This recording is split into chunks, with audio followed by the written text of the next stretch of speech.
Hello and welcome everybody to another edition of Overcoming Illness.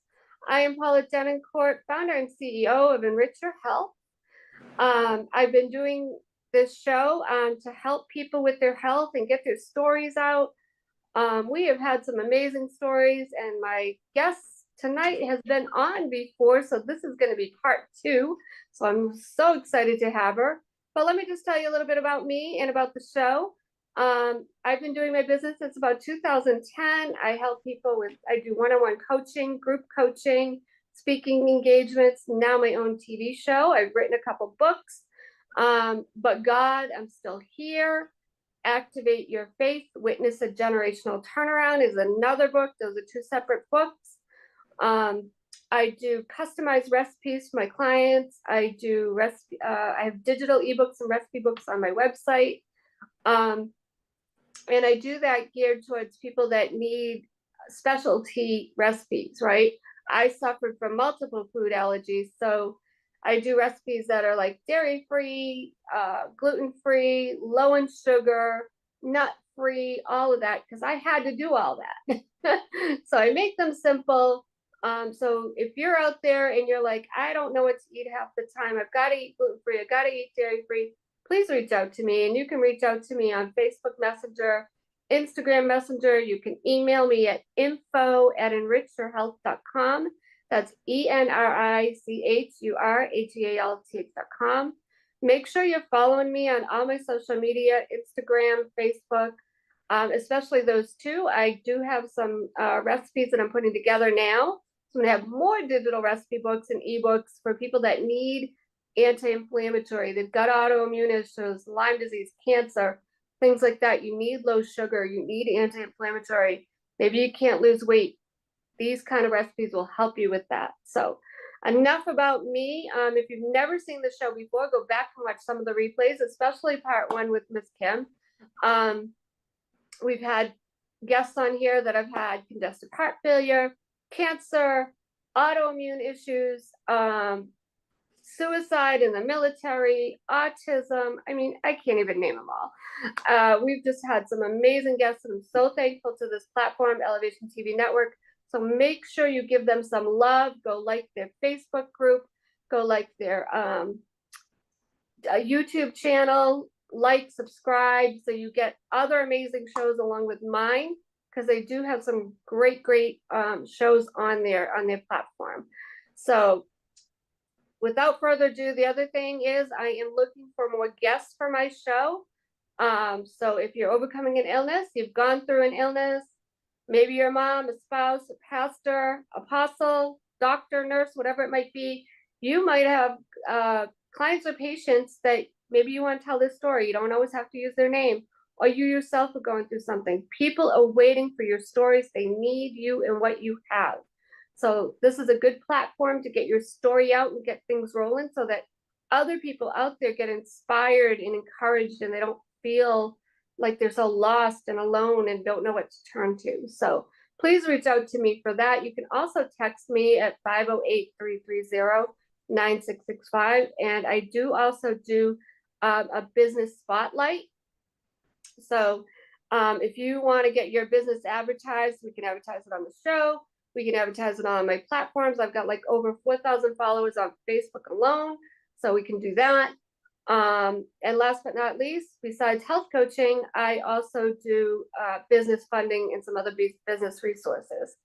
So without further ado, I would love to introduce my guest today, Ms. Kim Broadway. So let me introduce her. Give me one moment here.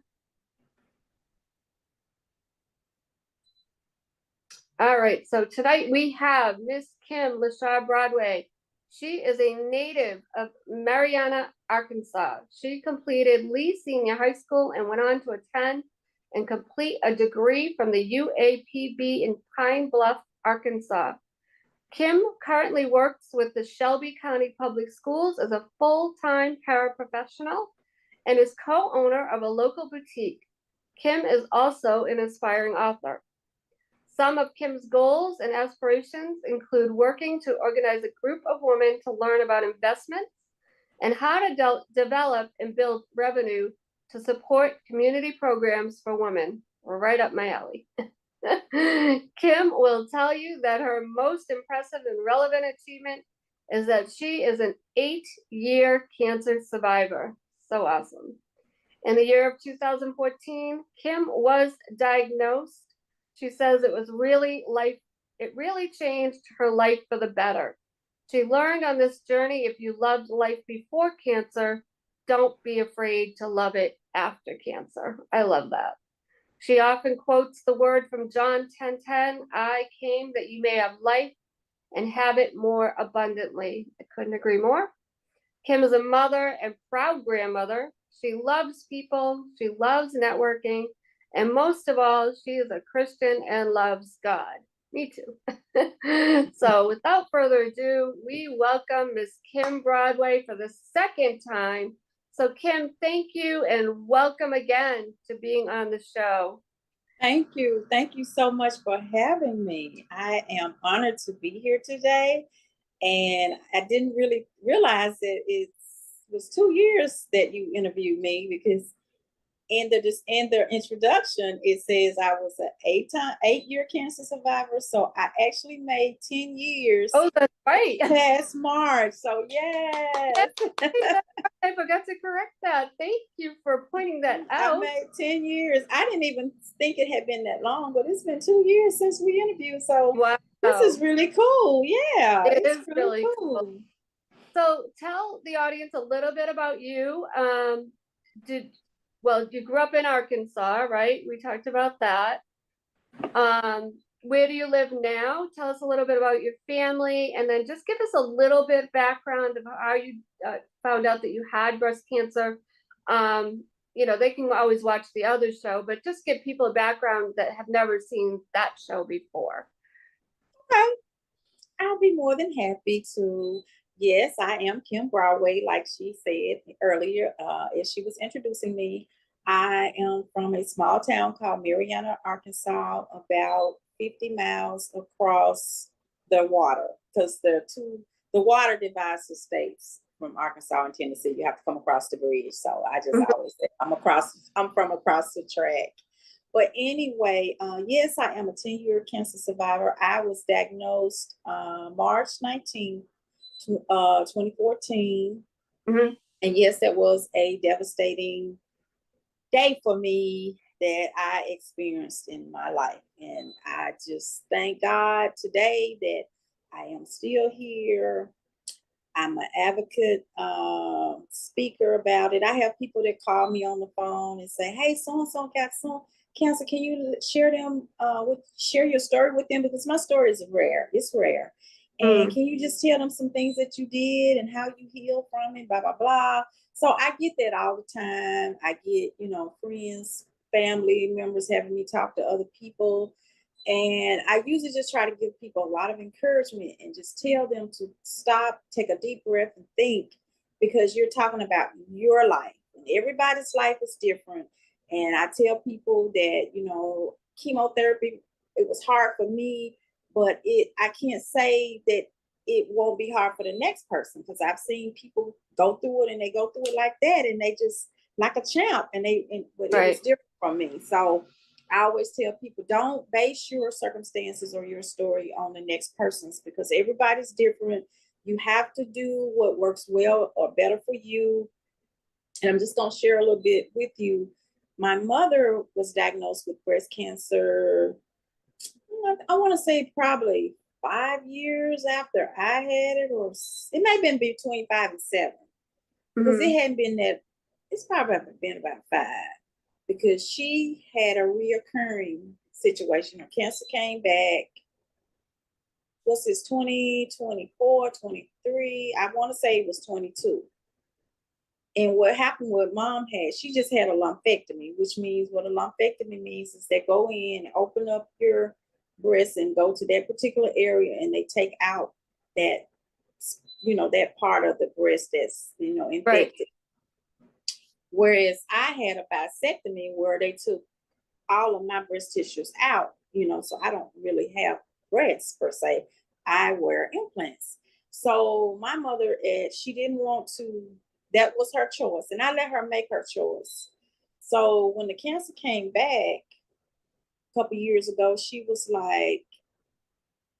kind of, she had her moment, because everybody had a moment where you crushed because you're Right. trying to figure out what to do.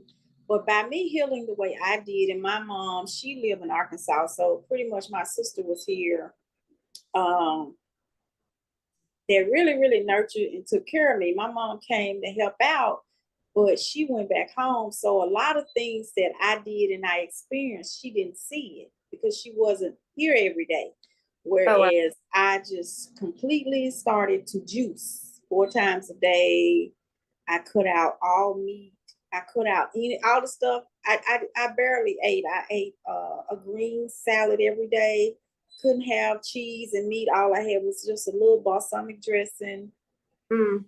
I juiced 4 times a day. I had to go out and buy a juicer. And that was basically all I had that I could eat. I drank, was it 11.5? I started out with 11.5 at the time, alkaline water. And basically that was my regimen, because at that time I was doing a detox. And the detox was like an 8-day detox. I took 15 Mhm. pills, 75 pills a day. A lot of people doesn't even know anything about this because I never really opened up and discussed it. But now that we're in this new realm of the cancer industry, it's kind of like a lot of people are being a little bit more open to different things. I was open to it because I couldn't go through the process of the other side of it. Was too hard for me. I was literally ready to give up. So to piggyback on my mom, she decided, I'm saying all that to say this, and it was different because she didn't see a lot of stuff that I went through. She just heard me talk about it. Mm. She decided on the second go round that she wanted to try the chemo pill. Well, it's a pill, and you already know it's a chemo pill. Now that has been really, really going really, really well for her. She did tell me that she was experiencing a lot of discoloration, around her breasts and under armpits and stuff like that. And I just had to tell her, I said, look, you already know that's chemo, and you already know what chemo does. It turned your nails dark. It did me like that. And so, but she hasn't complained or anything. She was actually here a couple of weeks ago, and she went for a checkup, and everything was looking good. I didn't get to go with her, and my thing was I wanted to go. I think there was something else going on, and I didn't get to go because when she came from Arkansas, instead of coming to my house, she just went straight on to Mississippi to get to her appointment. So we didn't get to do all that day because I wanted to ask her doctor about how long does she need to take this medication? How long, Mm. take it. Yeah. Some people say they take it for 5 years, whatever. But that was my concern about how long. But so it's just mainly us two in my immediate family, as far as her brother and her sister-in-law, and that has had this disease. So let's back up a little bit. So tell the audience how you first tell the audience how you first figured out that you had breast cancer, and then tell the audience how far apart was that you realized your mom had breast cancer? Was it before you, after you, how, like a year? Give us a time frame. Okay, so my issue was I was diagnosed in 2014. Yeah. So my mom was diagnosed, so I'll say give or take, it had to be about 7 years. I was about 7 years after, yeah. Um, but what I learned is, so that's about 14, yeah, about 7 years after I had it. But this is what I did. I went back and I'm trying to make sure I'm answering your question, but I'm also trying to point out something else. So if I leave out something, That's okay. just come back and just let me know so I can answer it. Okay, Yeah. so let me go back all the way back, because when I did go see the breast surgeon, you know how you see the breast surgeon, you sit around at this big conference table and you talk, and she get up and she pull up your x-rays on the screen so you can see Mm. them. And so I can remember all that stuff so vividly, but this is what happened to me, and I didn't understand back then. So I was in my 20s, early mid 20s. Mm. When I lived in Dallas, Texas, I lived in Texas for 10 years. I went to Baylor, I think it was Baylor Hospital downtown Dallas, and that was a doctor that I went to. His name was Dr. Prisky. I'll never forget it. I had a discharge from my left breast, the breast that has had the cancer on it. It was a bloody discharge, and every month it would come. I would have that. It seemed like when I had that, I didn't have a cycle, but I would have that blood, coming out. So what happened was I went for a checkup or something, and that's when this all this came out. Well, they did a surgical procedure on me where he closed up one milk duct. The ducts were leaking from the breast. And I was young. I didn't really understand everything then. So I was just kind of like, okay. So they went in, they closed that one milk duct. I think it was about a month later, it started happening again. So I went back to him. They set up another appointment, and I went back, and he closed up all the milk ducts. And he told me, he said, you were so young. You have one child. My child was really small. He said, and I don't want to take this away from you if you decide to have more children and you won't be able to breastfeed, because that's an option that every woman wants to have, whether they want to breastfeed or not. Right. And so I said, okay. And so it was from that many years, I think it was, the doctor counted it out here in Memphis. When we were at the round table talking, I told her that, and she said, you know what? That was your sign then, that you were, that was your early sign of cancer. Then she said, now you see how long it took, 16 years to get to this. And I thought, wow. So that was a sign, but I didn't know that was a sign of cancer. I had no idea. I just thought, oh, this is a hormonal imbalance, blah, blah, blah. But that was the first sign of cancer. So that same breast that had the milk ducts taken, you see what I'm saying? That same breast had cancer. And then by the time I waited, I think it was 3 to 4 months before, from being diagnosed to actually having surgery, had gone by. I was stage 1. By the time I made it to surgery, I think I was a 3. I was probably a 3. Oh my goodness. Wow. Yeah, I remembered some of the story, but I was like, let me have the audience hear how you were diagnosed, because to me it was so, I mean, I've done talks for breast cancer back in Massachusetts, and I've never heard a story like that, and I've talked to other people that we've had other guests on here with breast cancer. Never heard a story like that. So I wanted the audience to hear like how you diagnosed it, not you yourself, but got it discovered or diagnosed. Because it's just so different. Like, who hears of that? It's usually the norm is, oh, I had a lump, I got checked out. That's usually the norm. Or I have heard discharge, but not a bleeding discharge.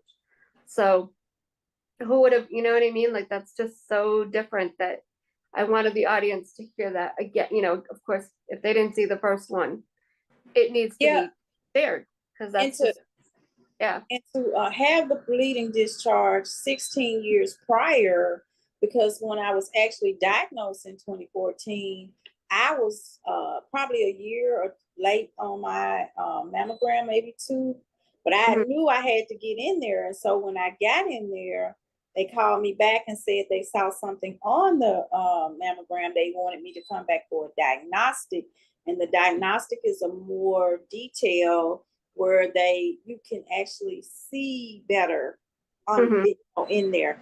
And so I looked on the screen that day, and I saw these little dots, and I saw what's that? And it was like a lot of little dots, and then it was one big looking, funny looking thing sitting on the screen. And I said, what are those? And she said, that's it. That's what we're looking at. And so then when she looked at the other breast, which is the right breast, I said, well, what are those little bitty things? She said, those are calcifications. That means that it's starting over there in the right breast. Oh my goodness. I was like, oh, okay. And so when I was asked, because based on what they did, based on the statistics, I talked to another lady. She used to work for News 5, and she was really, really sweet.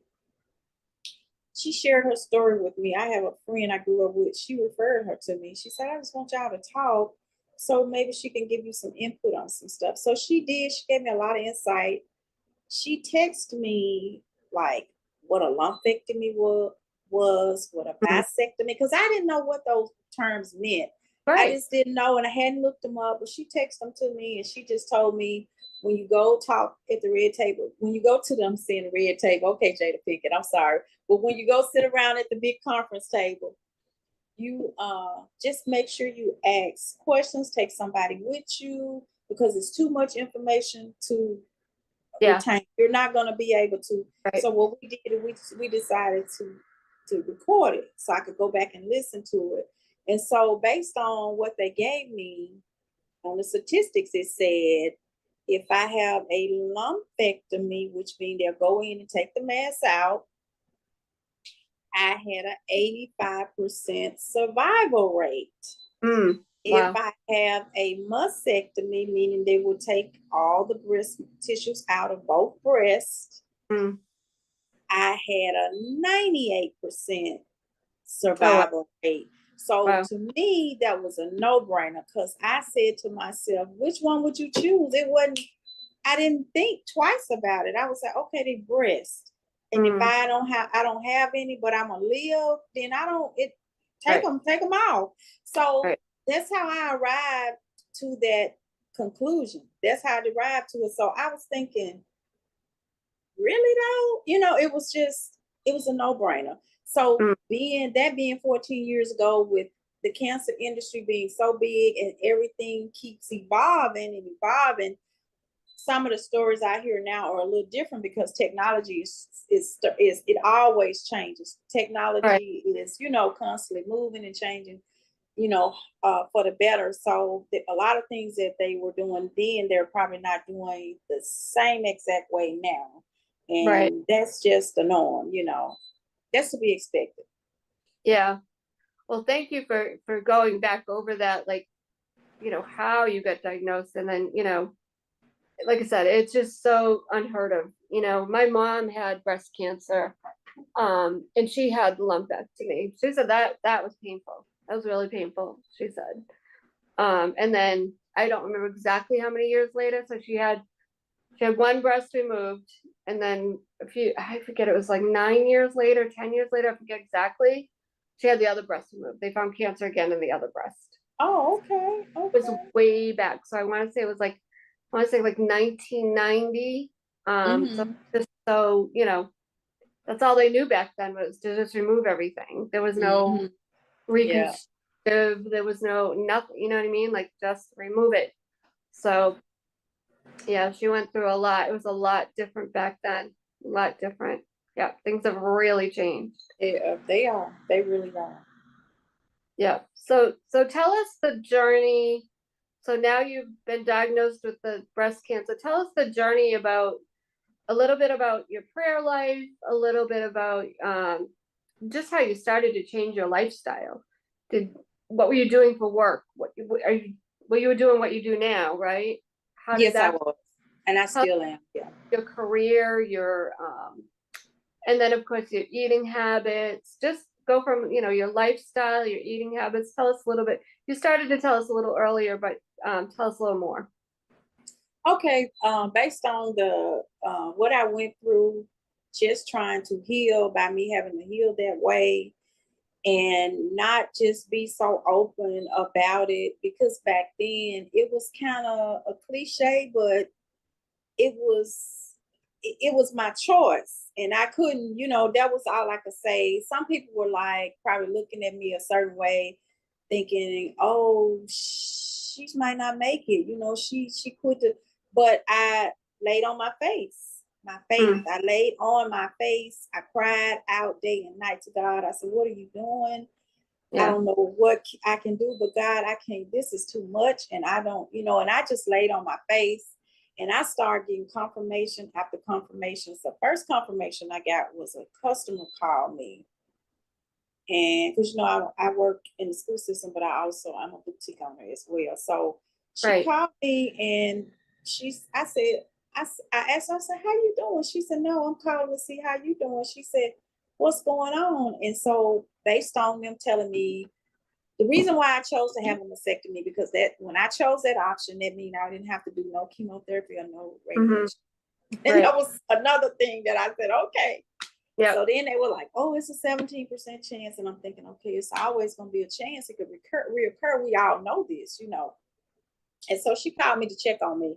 She told me about a situation where her sister-in-law had it and she had some kind of bone cancer and she chose to do the same thing. She couldn't do it either. I don't know what, she was an older lady, but she and I talked. She used to call and check on me every week.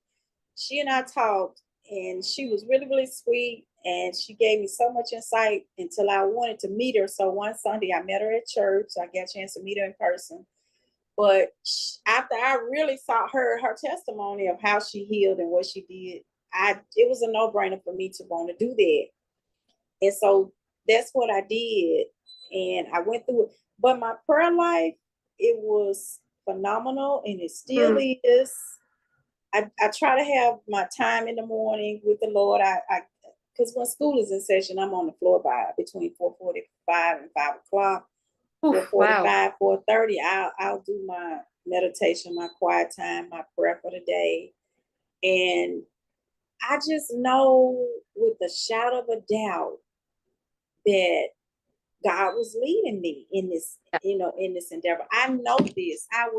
Because I was at my wit's end. I didn't know what to do because I was on my way for my 4th treatment and I had the hardest drug that they make. And I could not cry all the way there. And my mama said, Kim, what's wrong? I said, I can't do this when y'all just don't know. Even in the process of them administering the drug to me, it was just hard. It was hard to take it. It was hard for it to, I don't know what it is. That's why I don't judge nobody else because I just know I went through it because somebody else may be able to do. And I had so many confirmations. I met a girl in the store and she was like, oh, Kim, I wanted to call you.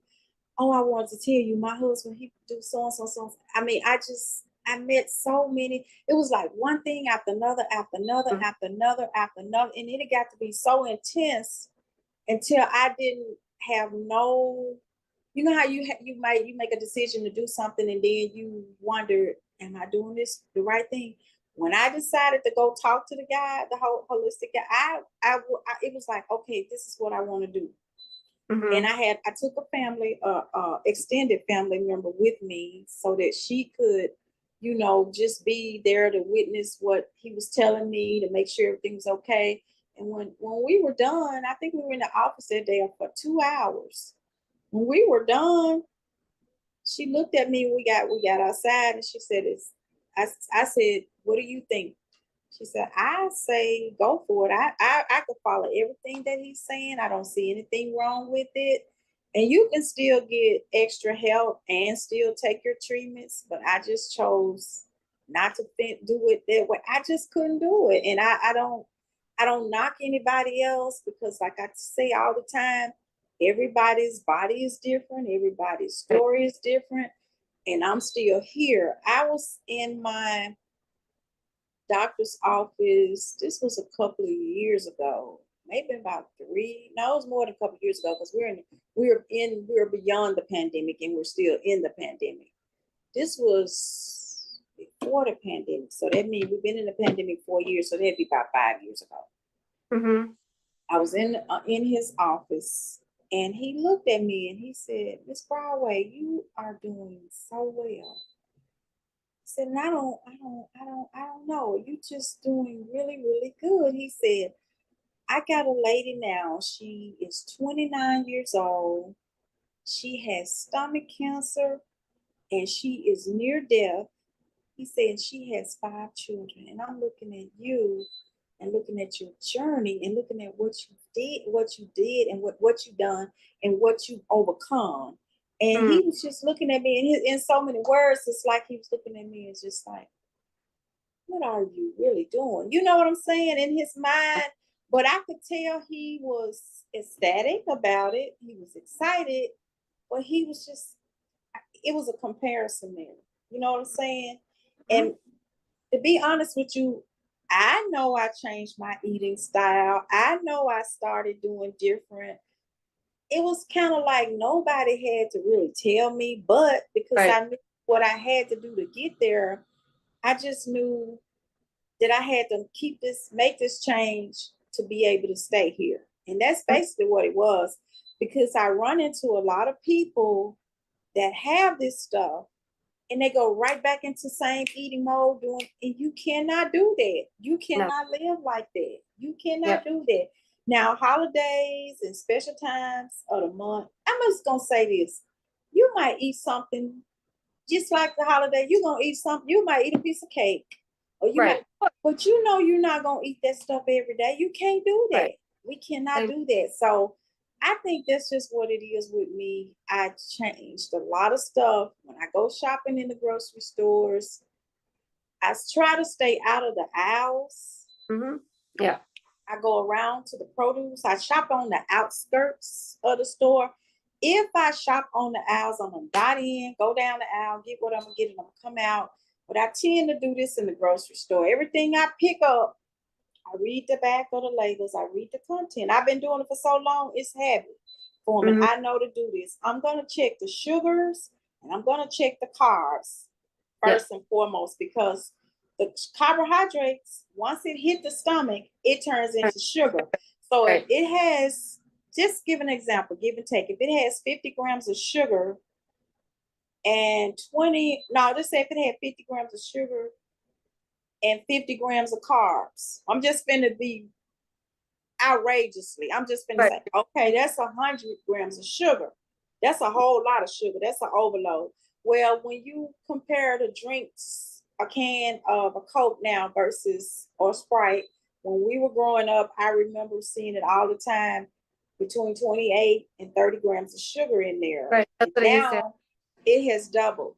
It has doubled, and people are still drinking and doing stuff, but they're Hmm. not thinking consciously. And some people don't read labels. We never No. had to do that in the past, and they're not conscious that we need to do that now. And so that's just where I am. I hope I'm answering your questions, but that's Yeah. just where I am. Yeah. No, it's so for people that don't know, sugar feeds illness, It does. cancer, Lyme disease, autoimmune issues, whatever. It feeds illness. So if we have an overload of sugar in our body, it causes the body to be acidic, and then we get illness. It can be, all different illnesses. It doesn't necessarily have to be cancer. So you It's need true. to limit your sugar when you have an illness. So another example of that, I've talked about it on my other shows. I've helped a lot in the Lyme disease community. Well, this woman was talking, sometimes you can get too much sugar in your fruits and vegetables, even, believe it or not. You So can. this woman was talking about how she kept eating carrots, but she had Lyme disease. She kept eating carrots. She's like, I don't know why the carrots make me feel so lousy. And I thought about it. I said, well, carrots have sugar. It's feeding the Lyme disease. Mm-hmm. Even though it's a good vegetable, not saying don't eat your carrots. And also, full disclosure here, anything we say on tonight's show, not medical advice, not meant to treat, heal, Yeah. cure, mitigate any illness. Check with your doctor, especially if you do have an illness. Um, but yeah, she was eating carrots and she started to feel lousy. So things like a lot of autoimmune issues, when you just get an overabundance of sugar, it could be pineapples, it could be carrots, it could be processed sugar. Your body just, the illness is feeding off of the sugar. A lot of people get candida, and you're gonna feel lousy. You're definitely gonna feel lousy. Some people will get joint pain from the too much sugar. So I just wanted to kind of go back over that a little bit, how sugar can contribute to cancer, or other illnesses, Lyme disease, autoimmune, whatever, because it causes the body to be acidic. The illness lives in an acidic body. So that's why they always say a plant-based diet is so much better, because you're more alkaline. You're getting oxygen from the plants. Just like you put a plant in your home and you get oxygen from the plants. On the plant. Mm-hmm. That's why they say you feel better when you have plants like in your room and stuff, because you breathe better. You're getting that oxygen. Same thing when you eat it. You're getting the oxygen from the plant. And so it's helping your body deter illness. I'll just say it that way. You know, it's not to say you won't get ill, but you have a better chance of not getting ill. Because as we talked about earlier, there's so much stuff that they're putting in our food these days, it's hard to fight it. But you have a better chance as long as it's decent, you know, decent food. You know what I mean? Like, you don't want the processed stuff.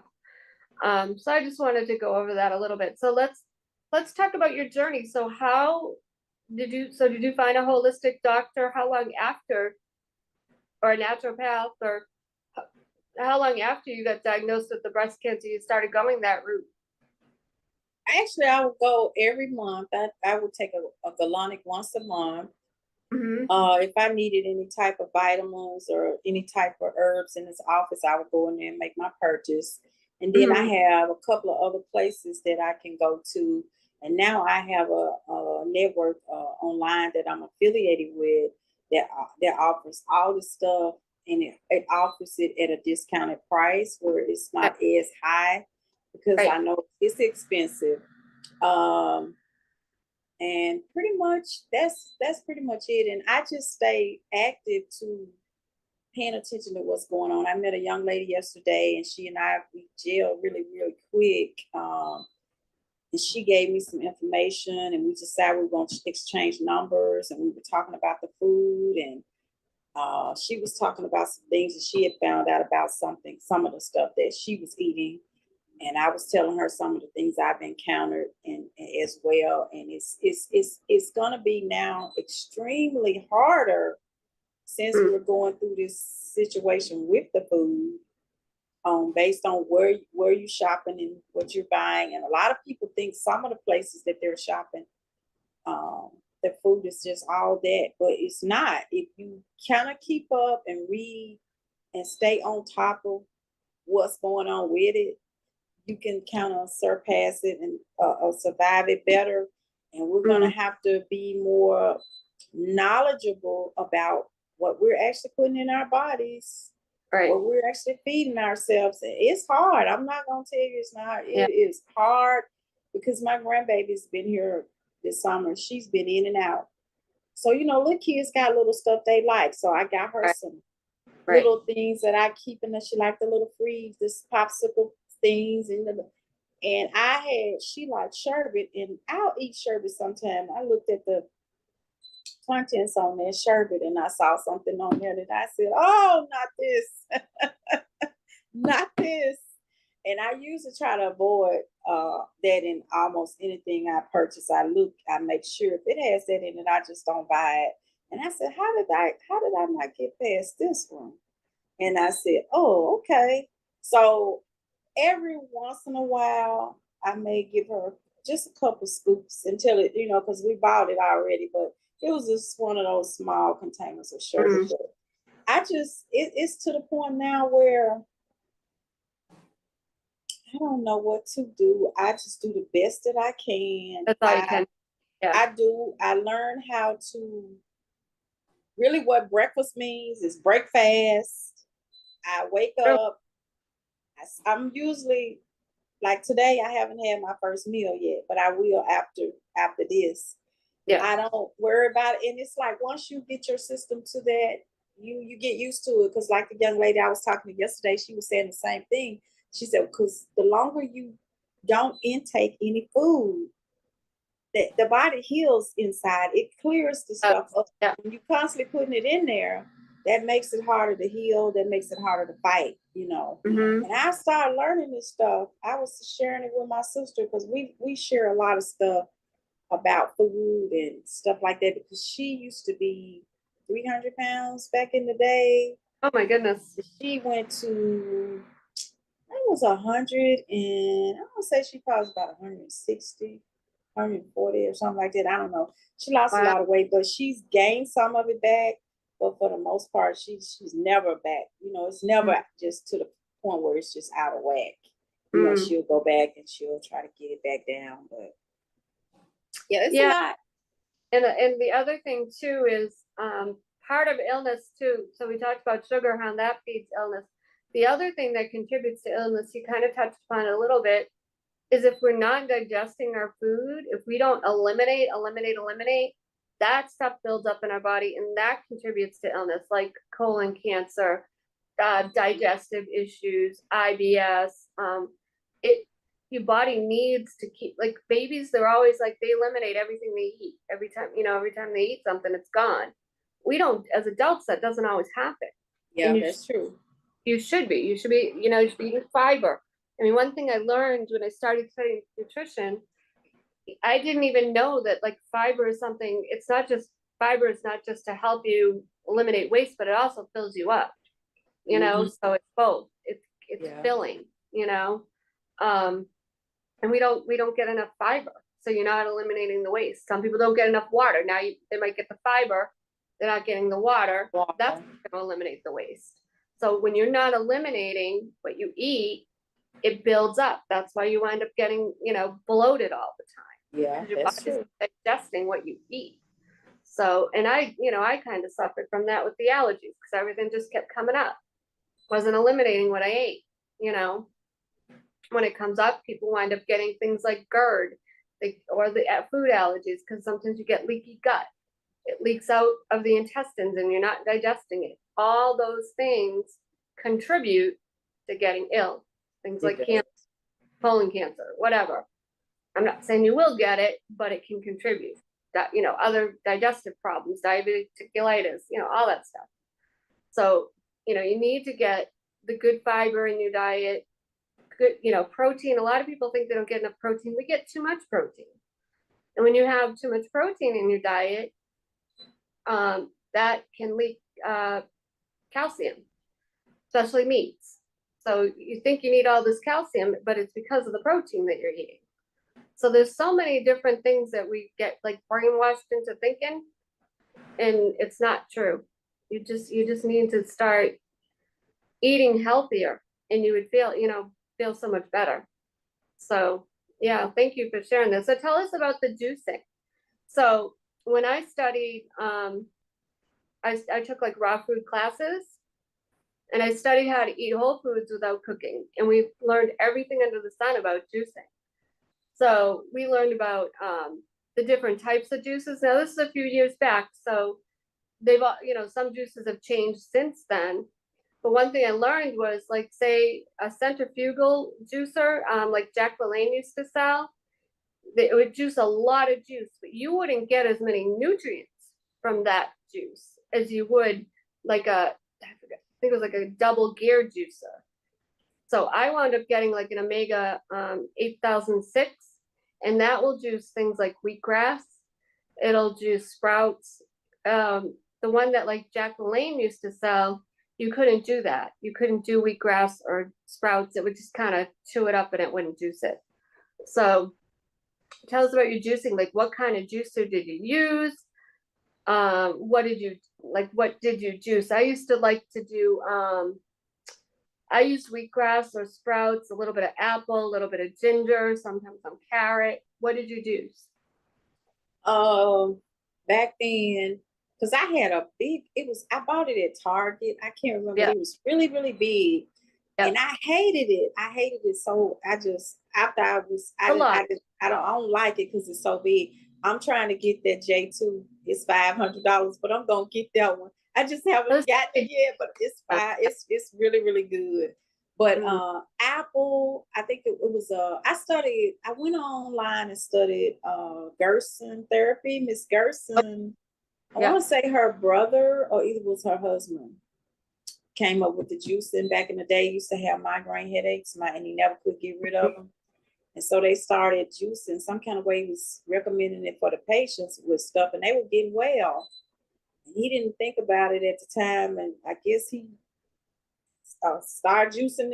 He was juicing too. But anyway, because their clinic is in Canada, they don't practice in the U.S. So I was on there. I was looking and learning the recipes, and they were saying for cancer, those were two she recommended was the green apple and carrot. And just the green juice itself. So it was the apple, carrot, and the green juice. Those were the two that I did when I was really, really sick trying to get well. And I just would do those 4 times a day. I kind of switched them up. I would do those. And so now we got We got a juice bar here in Midtown. And so we got, you know, it's kind of prevalent now. Like I'm saying, I've met people that do it. You know, I met entrepreneurs that's they're working on that side of the spectrum. That's what their business consists of. You know, they do juicing and stuff like that, and they sell to the, you know, to the public. So it's so easy to access it now. And I just got one of these mega bullets, and like my protein and I do one for the heart stuff, and it just consists of all the reds, because the reds are good for the heart, the raspberries and so it's a powder, and I can put that in and just put my favorite. It could be my favorite bev. Like I do pineapple juice and I do prune juice because it's good for my blood type.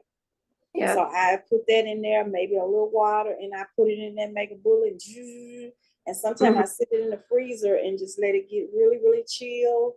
And then I kind of do it like a meal. I have one for that I can do for the heart, and then it's another one that I buy. It's a night one, and it's a powder form. It has a mushroom in it. You know, mushrooms heal the gut. So what it does is it helps you with anxiety, and it helps you to rest. Because sometimes I have an issue with sleeping and resting at night, you know. Right.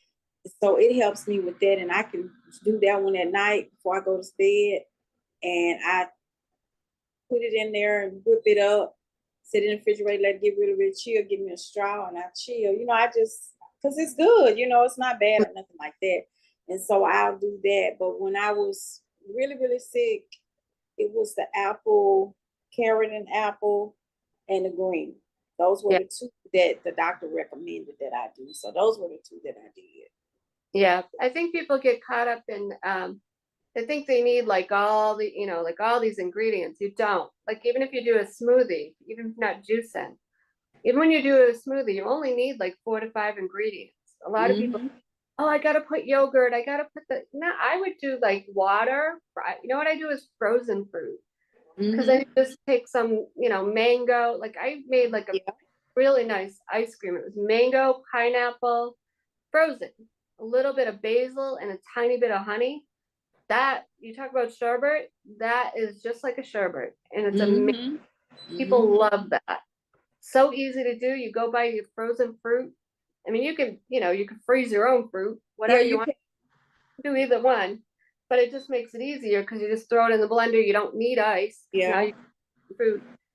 So yummy. Just a little bit of basil, mango and pineapple, and honey. Really good.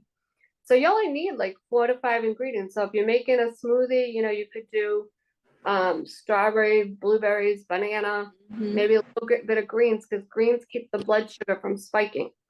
So when we talked about this before we came on, keeps you from craving more sugar. So if you're doing like smoothies and all you keep throwing in there is sugar, even if it's fruit, you're gonna crave more sugar. Yeah, that's true. But the greens help satiate you. Like I noticed that I was juicing for the first time in my life, but you know, I used to always want something else after I ate.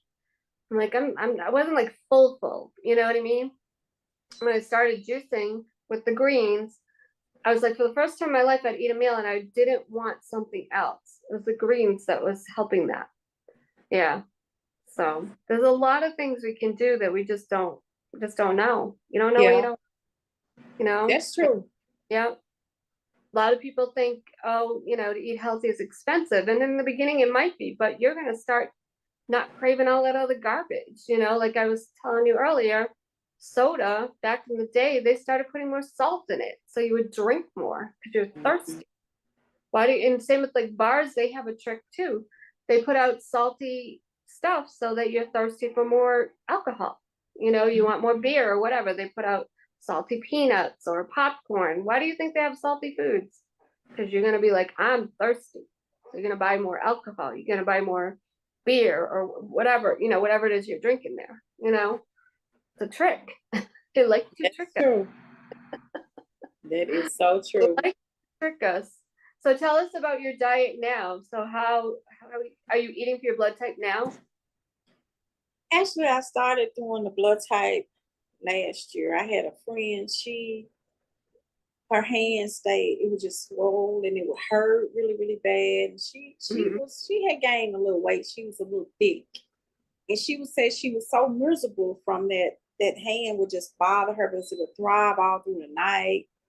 And I happened to go over her house one day and I hadn't seen her in a while, and she had lost all this weight and she looked so good and her skin was so, it was just glowing and glossy. And I was like, what happened? What did you do? Because I mean, she wasn't obese or anything or really, really big, but I knew she had, it was like, wow. And so she said, I started eating by blood type. She said, Kim, I was just so sick. I was miserable.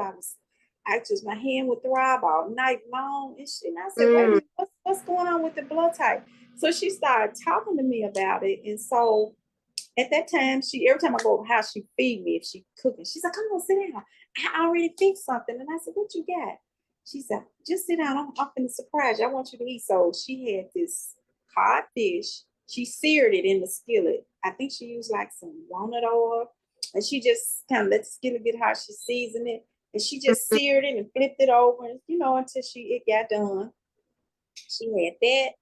She had some baked sweet potatoes, and she had some greens.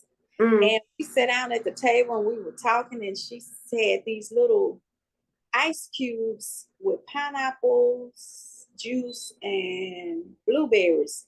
And she just put it in the tray and froze it. And she said if she wanted a little snack, that would be her snack. So they had like a cheat sheet online. You could get the cheat sheet for your blood type. So her blood type was O positive.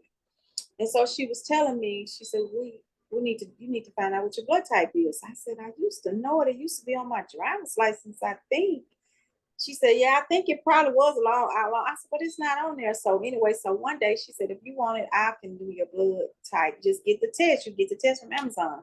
So I went over there. Wow. It's on Amazon. I went over there one day and she did the little blood test, and you put your when you prick your finger, you put your finger on those it's some little circles on the little card.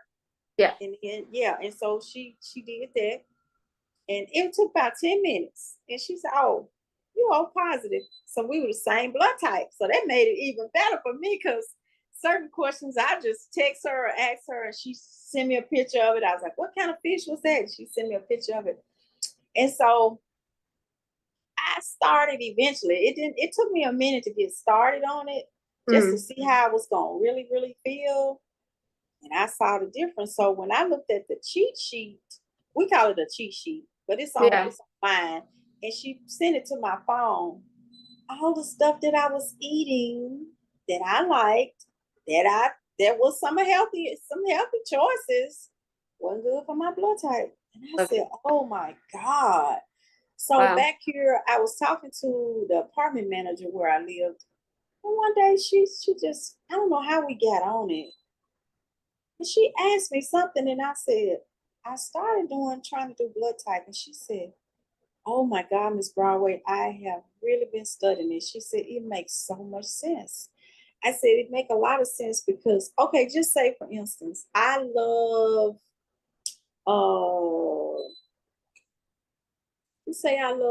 I love cabbage, because cabbage was one thing I ate all the time.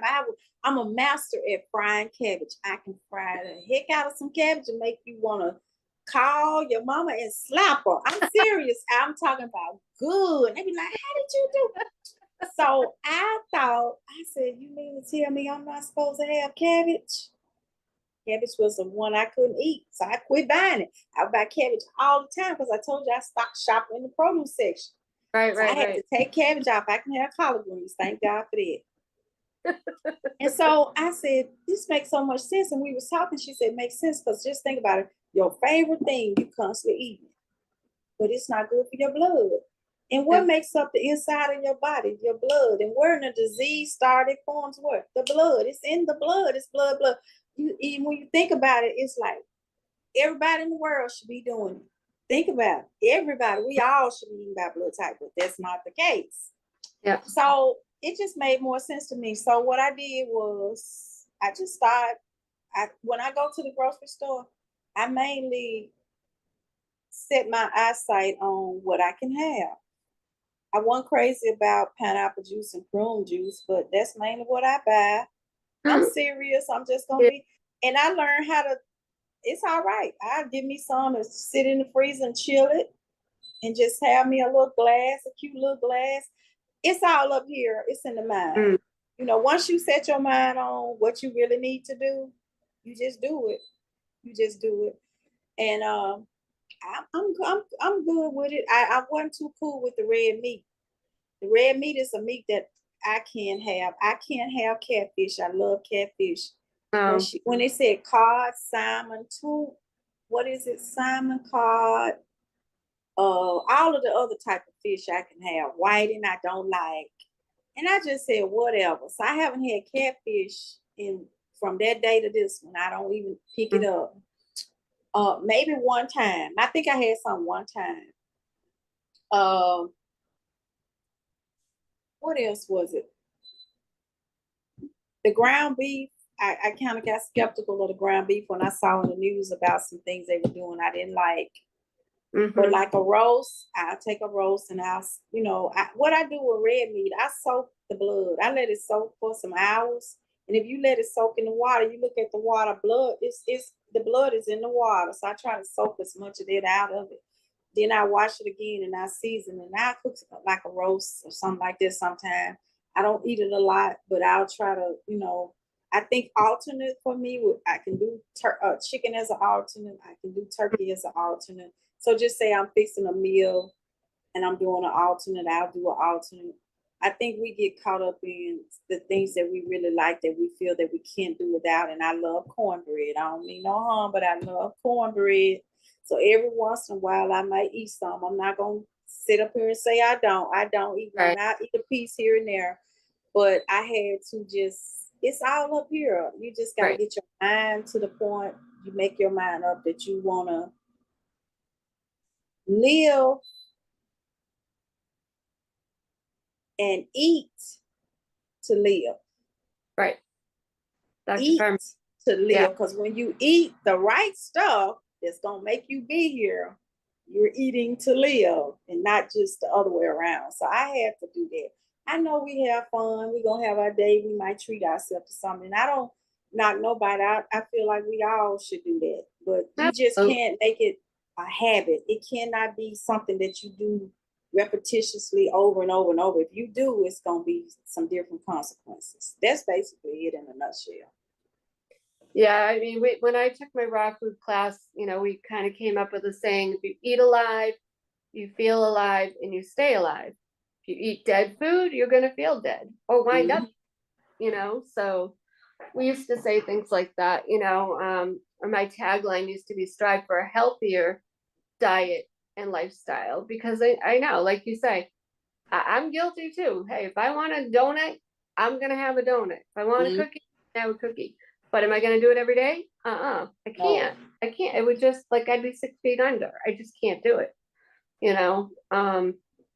But this has been amazing. I mean, we've only got a little bit of time left, so tell everybody where you're at now, how you help people, where they can reach you. Tell us a little bit about your businesses, your books, anything you want to share. Oh, okay. I am.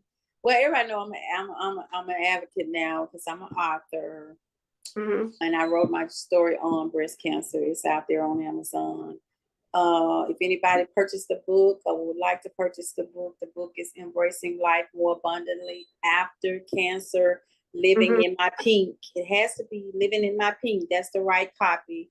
There's another copy out there, but that's not the right copy. And I must say this, by the time October come, I have this done that one copy I need to have them to take the first copy down because it had an error on the bio. The book is beautiful. It's the same book, but it just added to the book. Right. I added like 2 or 3 more chapters, and then I'm probably gonna do something else with it later. But yeah, I added to the book, and I actually really like it, and I wanted it to be corrected like it needed to be. Um, I'm just excited. I've already booked my another interview for October. It's already on the calendar. Good. And usually I do the news, and she's supposed to do, I need to reach out to her because she wanted to do a close up and personal interview with me. She said, I've been on the phone with you. I want to do something where I'm right there where I can shoot you and I can look at you. Maybe we can walk or we can be outside or something. So I don't know. I'm just praying that that comes through. But what Mhm. I'm doing is everybody knows I'm a boutique owner. So what I decided to do, I do business as Lachey's Lifestyle Boutique because I'm the fashionista. Mm. And when you think about boutique, you think about looking good and feeling good. You feel like you got on your best outfit today or your best hairdo today, and you can go get your hair done, and it makes you feel what? It makes you feel good. Right. So you want to feel good, but you also want to look good, and you also want to be good as far as your health is concerned. Right. So I'm actually liquidating a lot of my items, and I'm trying to take my boutique over to a different. I'm just trying to actually what should I say, merge the two where they make sense. You see what I'm saying? Mhm. Yeah. So when you say embracing life more abundantly, living in my pink, or anything that's dealing with health, wealth, caring. So we like looking good. We already know that. But you also want to feel good as far as your body is concerned. So maybe a healthy vitamin, maybe a body butter or cream or something good for Mhm. your hands. They got stuff now that's good for aches and pains, stuff you can rub, anything like this. So Mm. what I plan to do in the future is something that's in the process. I'm in the process of doing this now. Um, just kind of take the boutique to a different level for me, where not just have clothes and earrings and stuff on my site, but have those type of items. A journal. Somebody could be going through something, and they may want to purchase a journal for somebody that's going through something. Somebody may want to purchase the book I do the pink pearls, so they will always be on there. But just it'll be like apparel and stuff. But I want other items. I want a candle. A candle can make you feel really good. You can take a nice warm bath, or you want to light a candle, you want to come home, you want to relax, you want to read a book. Anything of that magnitude is where I'm trying to go with Mm. the boutique, because I still can have this, but I just want to be my own way. I can create this to be what I want it to be. And that's what entrepreneurs do. That's what we do. Right. That's what we do. Right. And I think I mentioned this on other shows. I don't know if it was on yours, but we had a photographer in one of my business groups back in Massachusetts, and he would do like these boudoir sessions, but they were like very classy. And every once in a while he'd do it, and like we had a couple of people that had cancer, breast cancer. They loved doing that because they felt so beautiful. They were just, it just made them look beautiful. They were all made up. Mm-hmm. Hair was made up. They had on like beautiful lingerie. Mm-hmm. I'm thinking like with your boutique, you could have like a special night where they dress up in these clothes, these earrings, have their hair done, have like photos made up for Christmas, for whatever. I mean, I know it's July, but Christmas is right around the corner, or a birthday, special birthday gift. I don't know. Sky's the limit, business, business professionals, whatever. But you could use your boutique to do special like photo shoots. So hook up with some photographers in your area. I'm sure they would love it. It would give them business, and then people, especially people that have had illness, doesn't always have to even be cancer. It just makes them feel so good to get dressed up and hair done and makeup. So you would need to connect to photographers, hairdresser. I got a photographer. I got a hairdresser. That's So yeah, and somebody does makeup. That's all you thank you need. for the idea. I got somebody that can do the Oh makeup. God, Oh wow, I didn't think about. it's all God. See what I'm talking about? What Mhm. we used to do with the boudoir, but you don't. It doesn't have to be limited to that. Do you know what I mean? Like That's true. That is so true. just use your boutique to, you know what I mean? Make people feel good. People going for interviews, they might need to be dressed up, whatever. I mean, look how many people are looking for jobs today. They need help. They need help That's getting dressed so true. to go for a job. They don't know how to dress for a job. what colors they should wear, what I don't know, this is all just coming to me. But so it's all psychological. You should wear certain colors when you go for an interview. You should wear certain attire. That's true. You That's can true. help people do that. Yeah. So either with you could go a couple different ways: illness, business, people looking for jobs. You know, let God lead the way. But That's I so would, true. yeah, definitely connect with some photographers, and yeah, you could do that. Have like a special night every now and then. What are we in July? Maybe do something. Start October with breast cancer month. You know, start advertising it now. That is so good. You're right. Yeah. You are so right. That is Yeah, one. and then you could have a little bit more to offer. Oh, this is all just coming to me. Lord help me. Mm-hmm. But then Mm-hmm. you can offer the other things for sale when they come. So like the candles, the journals, get a picture with the journal and the candle when you come. Like if you had, like say it wasn't like for cancer patients in October. Mm-hmm. You Mm-hmm. get a candle with a journal when you come with your photo. So they get like this package deal. I'm still, everything's just coming. There could be like more. You could auction off a travel thing or something, give them a trip for a weekend. And then any of that money, if there's anything extra, you could always donate to one of some kind of cancer organization if you That's wanted. true. That is so true. All this just like came to me. I'm seeing like this big picture of like all the merchandise that you have, you get it going by doing a night like that. Get the photographer, the makeup person, the hairdresser, sell some stuff, and then you could and you could even auction off some stuff, you know, Mm-hmm. and Mm-hmm. raise some funds for a cancer organization of your choice. Anyway, I don't know where that came from. God I don't just know, but I love it. And I think like this. I think on the level, it came from up above. absolutely, It came from up above. We just talked about that earlier before we yeah, came on. So yeah, it came yeah, from up above. absolutely. Well, this has been amazing. Thank you so much for being here. Last but not least, how can people reach you? Question again. How can people reach you and follow you? Oh my God, go to my pages. I have 4 pages. Kim Broadway is the main page. And y'all, this is what happened. I created a group page and I realized one day I looked over there and I had so many more followers on my regular page. I was like, wait a minute. So I just hop over there on that page. I'm over there Mm. all the time. So Kim Broadway, Beautiful Boutique Babes. That's out of my little personal group page. And they pretty much are on all the pages.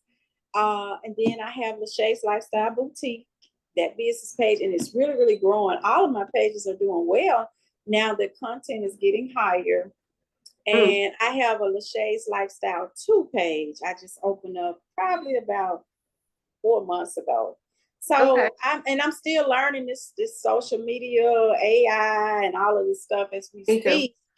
But I'm loving what I'm learning and seeing, and it's Mm. just like I try not to get overwhelmed. I just take a Right. day at a time. Like yesterday, they still trying to help me complete my dashboard, and so I was like, I'll go in there every day and I'll do something, and then if Mm. I get stuck, I say, okay, it's time to take a break. As long as I can accomplish one thing, I'll go back to it and I push something else out because it's trial and error. You gotta, you can't overwhelm yourself, especially if you got a lot of things going on and it's me and it's just me, so I have to, I take it in stride and I look up one day and I'm like, oh, I did all this, oh cool, Mm.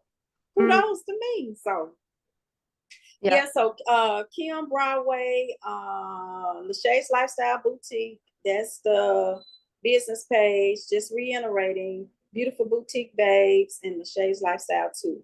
You can find me at those pages. Anybody can reach out to me. You can message me, inbox me. I check my inboxes periodically throughout the day. On the day I check every day.